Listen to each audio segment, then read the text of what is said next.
ಸಿದ್ದರಾಮಯ್ಯನವರು ಅವರಿಗೆ ಬೇಕಾದ ಅಧಿಕಾರಿಗಳನ್ನು ಬೇಕಾದಾಗೆ ಟ್ರಾನ್ಸ್ಫರ್ ಮಾಡಿಸ್ಕೊಂಡಿದ್ದಾರೆ. ಈಗಷ್ಟೇ ಬರುವಾಗ ನೋಡ್ತಾ ಇದ್ದೀವಿ ಮೈಸೂರಲ್ಲಿ ವರ್ಗಾವಣೆ ಅನ್ನುವಂಥದ್ದು ಒಂದು ದೊಡ್ಡ ಇದು ಭ್ರಷ್ಟಾಚಾರದ ಒಂದು ಕೂಪಾಗಿದೆ. ಅದು ನೇರವಾಗಿ ಸಿದ್ದರಾಮಯ್ಯನವರ ಮಗ ಮತ್ತು ಭೈರತಿ ಸುರೇಶ್ ಇಡೀ ವರ್ಗಾವಣೆ ದಂಧೆಯಲ್ಲಿ ಕೆಲವೊಂದು ಜಿಲ್ಲೆಯ ಶಾಸಕರು ಉಸ್ತುವಾರಿ ಸಚಿವರು ಸಹಿತ ಇವರ ಹಸ್ತಕ್ಷೇಪದಿಂದ ಸಾಕಷ್ಟು ಮುಖ್ಯಮಂತ್ರಿಗಳ ಬಗ್ಗೆ ಬೇಸರ ವ್ಯಕ್ತಪಡಿಸ್ತಾ ಇದ್ದಾರೆ. ಆ ರೀತಿ ಒಂದು ವಾತಾವರಣ ತಯಾರಾಗಿದೆ. ಯಾಕಂದರೆ ನಾನು ಹೇಳಿದೆ ವಿಧಾನಸಭೆಯಲ್ಲಿ, ಸಿದ್ದರಾಮಯ್ಯನವರೇ ನೀವು ಕರ್ನಾಟಕದ ಅತಿ ಹೆಚ್ಚು ಅವಧಿಯ ಮುಖ್ಯಮಂತ್ರಿ, ದೇವರಾಜ ಅರಸರ ಒಂದು ದಾಖಲೆ ಮುರಿದಿರ ಅಂತ ಹೇಳಿದ್ರಿ, ಹೆಚ್ಚು ಬಜೆಟ್ ಕೊಟ್ಟಂಥ ಒಬ್ಬ ಫೈನಾನ್ಸ್ ಮಿನಿಸ್ಟರ್ ಅಂತ ಹೇಳಿದ್ರಿ, ಕೊನೆಗೆ ನೀವು ಹೋಗುವಾಗ ರಾಜ್ಯದ ಅತ್ಯಂತ ಕಡು ಭ್ರಷ್ಟ ಮುಖ್ಯಮಂತ್ರಿ ಅಂತ ಹೆಸರು ಹಾಕೊಂಡು ಹೋಗಬೇಡಿ, ರಾಜ್ಯಕ್ಕೆ ಒಳ್ಳೆಯದನ್ನು ಮಾಡಿ. ಜನ ಏನೋ ಅವರು ಹೇಳ್ತಾರೆ, ಕೆಲವೊಂದು ಕಾಂಗ್ರೆಸ್ಸಿನವ್ರು ಹೇಳ್ತಾರೆ ಇದು ಕೊನೆ ಬಜೆಟ್ ಆಗ್ತದೆ ಅಂತ ಹೇಳ್ತಾರೆ. ಇವರು ಸಿದ್ದರಾಮಯ್ಯ ಹೇಳ್ತಾರೆ ಈ ಪೂರ್ಣ ಅವಧಿಗೆ ನಮ್ಮ ತಂದೆಯವರು ಮುಗಿಸ್ತಾರತ್ತ ಅವ್ರ ಮಗ ಹೇಳ್ತಾರೆ. ಒಟ್ಟು ಗೊಂದಲದಲ್ಲಿದೆ. ಹೈಕಮಾಂಡ್ ವೀಕ್ ಆಗಿದೆ.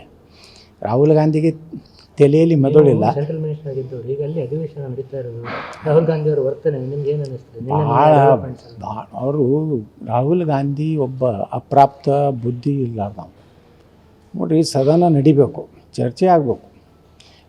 ನೀವು ಚರ್ಚೆನೇ ಮಾಡೋದಿಲ್ಲ. ಯಾವುದೋ ಒಂದು ಪುಸ್ತಕ ಇನ್ನೂ ಅದು ಇದೇ ಆಗಿಲ್ಲ, ಪಬ್ಲಿಷೇ ಆಗಿಲ್ಲ, ಇನ್ನೂ ಅವ್ರು ಬಿಡುಗಡೆ ಆಗಿಲ್ಲ.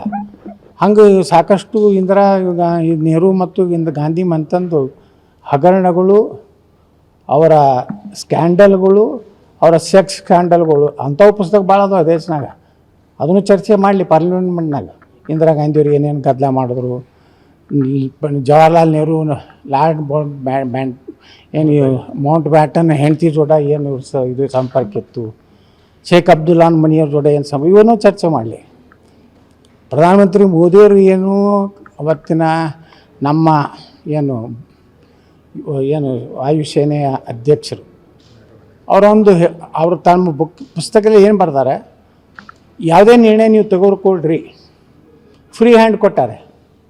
ಇವತ್ತು ಮಿಲ್ಟ್ರಿಗೆ ನಾವು ಫ್ರೀ ಹ್ಯಾಂಡ್ ಕೊಡದೇ ಇದ್ದರೆ ಕಾಶ್ಮೀರದಲ್ಲಿ ಇವತ್ತು ಭಯೋತ್ಪಾದನೆ ಎಷ್ಟು ಕಡಿಮೆ ಆಗಿದೆ.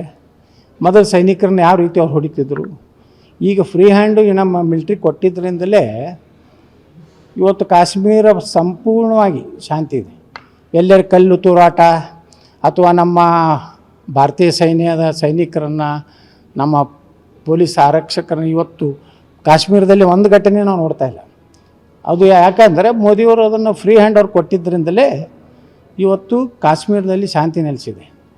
ಆ ಹಿನ್ನೆಲೆಯಲ್ಲಿ ಒಬ್ಬ ತಮ್ಮ ಜೀವನ ಚರಿತ್ರೆಯಲ್ಲಿ ಬರೆದಿದ್ದಾರೆ, ನೀವು ನೀವು ತೊಗೊಂಡು ಫ್ರೀ ಹ್ಯಾಂಡ್ ಕೊಟ್ಟಿದ್ದೀವಿ ಅಂದರೆ, ಫ್ರೀ ಹ್ಯಾಂಡ್ ಅಂದರೆ ನಾವು ಸೋತಿದ್ದೀವಿ, ನಾಯಕತ್ವ ವಿಫಲ ಆಗಿದ್ದತ್ತು ಈ ಮೂರು ಕೇಳ್ತಾನೆ.